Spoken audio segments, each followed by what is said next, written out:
Здравствуйте! Это разговоры у камина об истории и современности. И сегодня я хотел бы начать небольшой цикл программ, посвященный литературным произведениям в жанре альтернативной истории.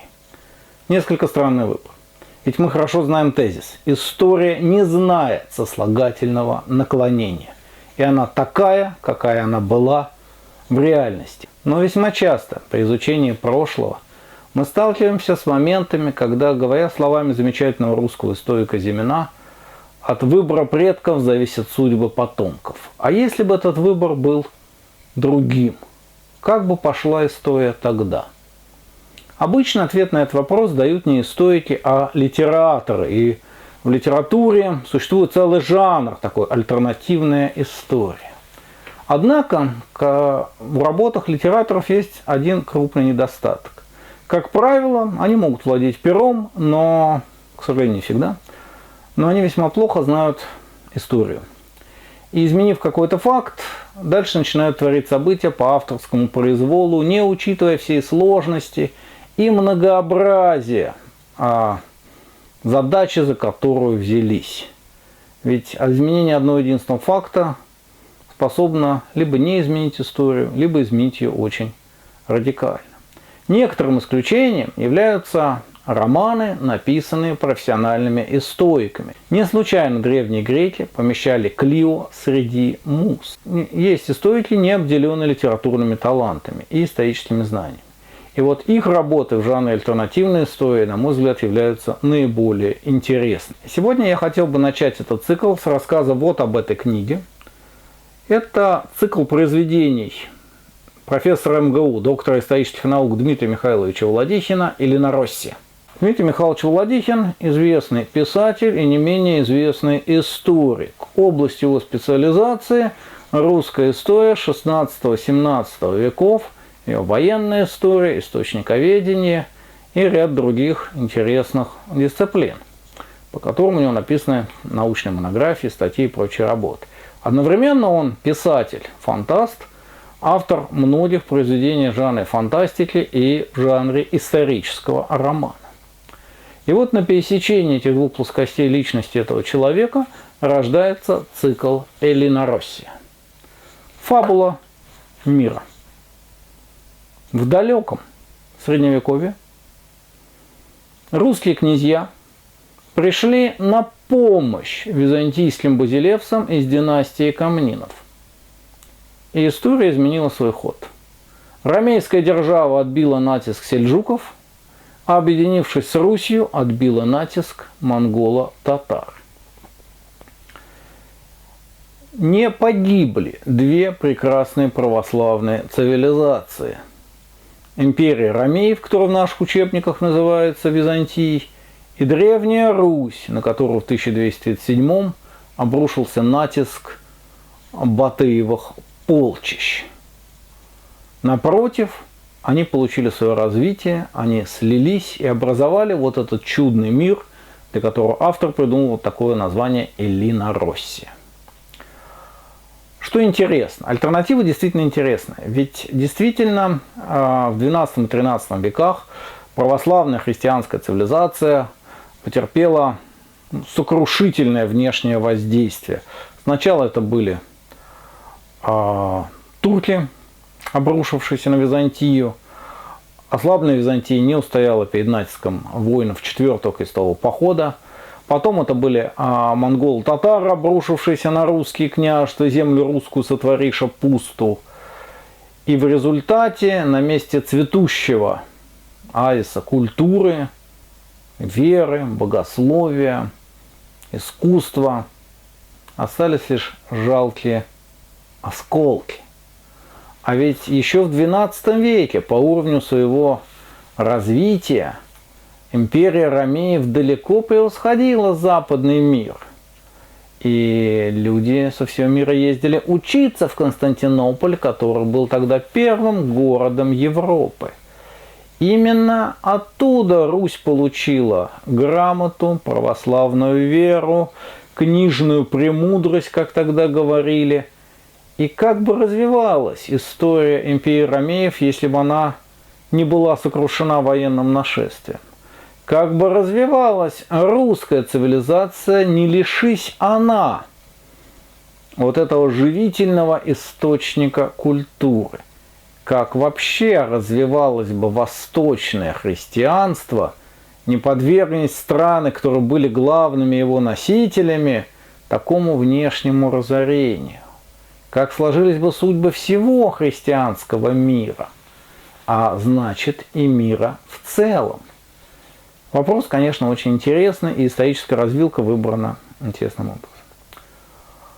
А что важно? Автор слишком хорошо знает историю, чтобы попытаться объективно или обосновать возможность появления своей альтернативы Леноруссии. Он сразу отвечает: этого мира никогда не существовало. Он, скорее всего, не мог возникнуть. Позволю себе процитировать строки романа.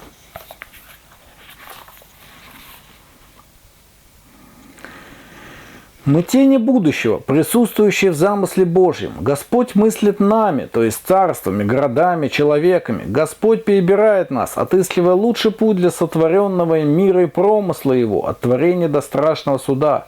Когда Он выберет, мы родимся, но, быть может, не в те годы, не в тех местах, как ныне, а пока и в нашу родную тень иногда являются свидетельства о судьбах иных теней, люди, вещи, рукописи. И, может быть, там нет следа от империи эллино-русской. Следуя науке логики, мы, может быть, и ложным путем. Мы, как бы ни прискорбно это звучало, можем быть вытеснены из замысла Господня, оказаться в положении тупика и ошибки. Мы просто рассеемся, словно туман.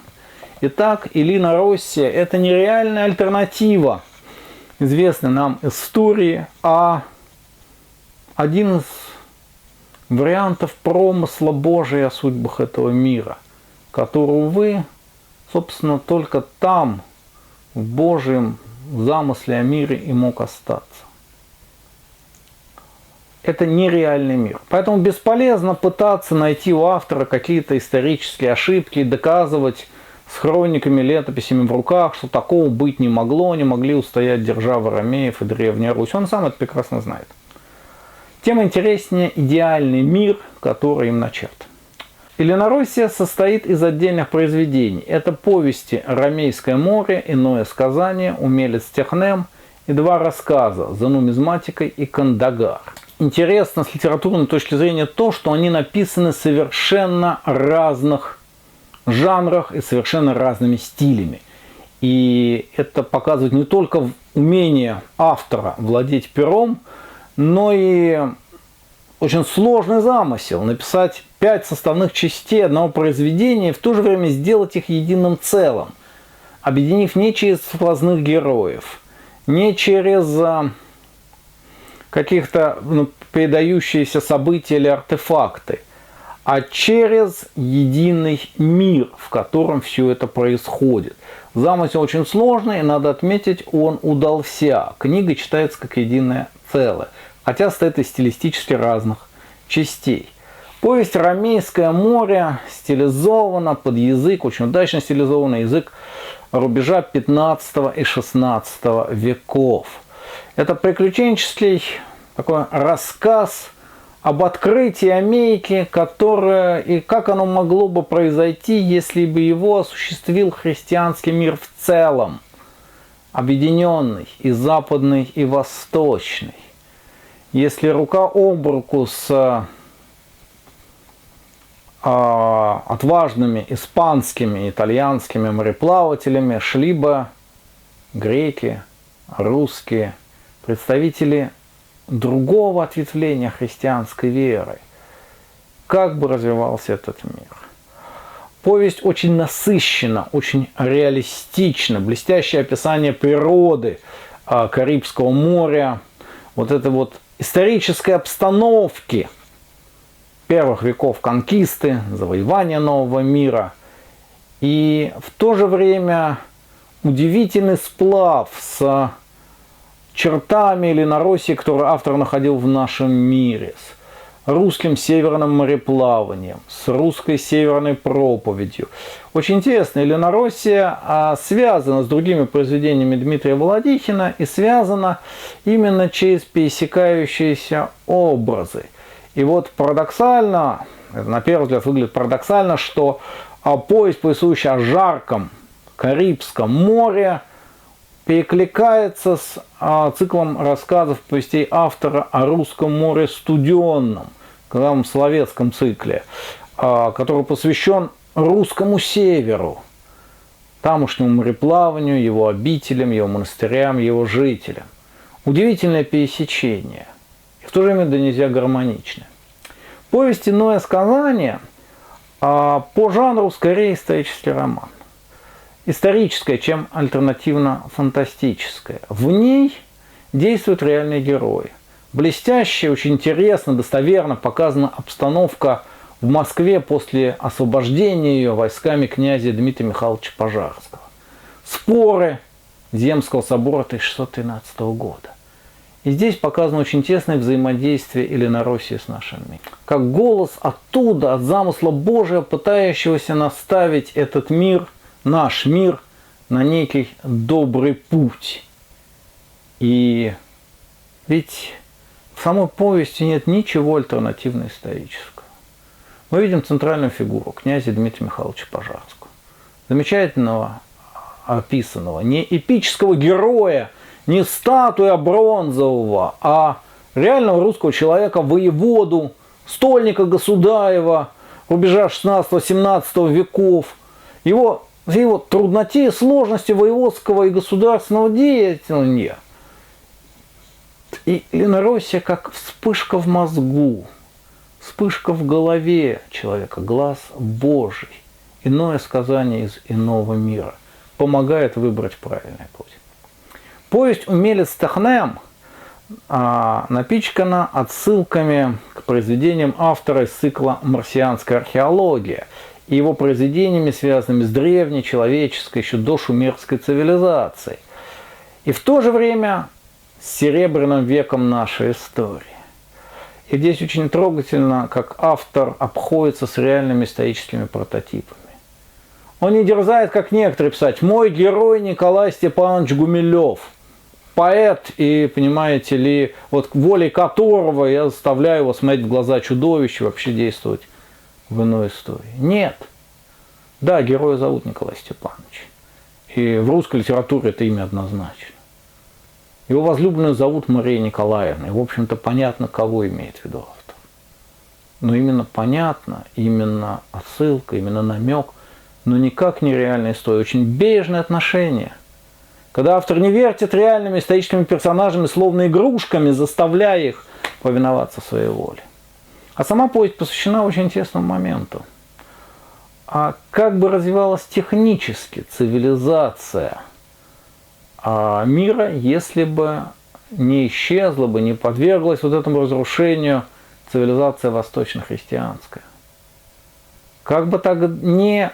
В смысле, какие бы чудо-машины были изобретены, что так любят делать альтернативные фантасты, а какое было бы вообще отношение к технике, к техносфере, как бы вообще воспринималась эта оболочка. Это очень интересно, нетривиальный рассказ. И, наконец, два последних рассказа «За нумизматикой» и «Кандагар» – это, пожалуй, наиболее леноросские рассказы, где действие происходит именно в Ленороссии, выхватываются кусочки этого мира, в который проникает мир наш. И это тоже интересная взаимосвязь двух миров, как из мира Ленороссии проникает в наш мир что-то светлое, что-то благородное, что-то насыщенное божественным замыслом, а из нашего мира в мир Ленороссии проникают вещи страшные, пугающие. В повести «Кандагар» герои вспоминают об афганской войне, которая имела место и в идеальном мире Ленороссии, и скорбят, что в боях под Кандагаром погибло 15 человек. И автору, вернее, герою видится иное, видится странный артефакт. Пуговица со звездочкой, серпом и молотом. Как указание на какую-то страшную трагедию. Мы помним, что в нашем мире в Афганистане погибло 15 тысяч советских солдат и офицеров. И это совсем другое. Это очень интересный цикл, который я бы рекомендовал почитать тем, кому интересно, как историк, знающий, что альтернативной истории быть не может, все-таки отдельными штрихами пытается начертить некий образ мира, который мог бы осуществиться в некой идеальной альтернативе, но не осуществляет. А в заключение я бы сказал два слова о недостатках этого произведения. Конечно, они у него есть. Недостатки являются оборотной стороной достоинства. Вот толщина этой книжки очень, как видите, небольшая. Вот я сейчас загляну внутрь и скажу, что в ней всего, господи, без очков ничего уже не вижу, старый стал, что в ней всего 188 страниц.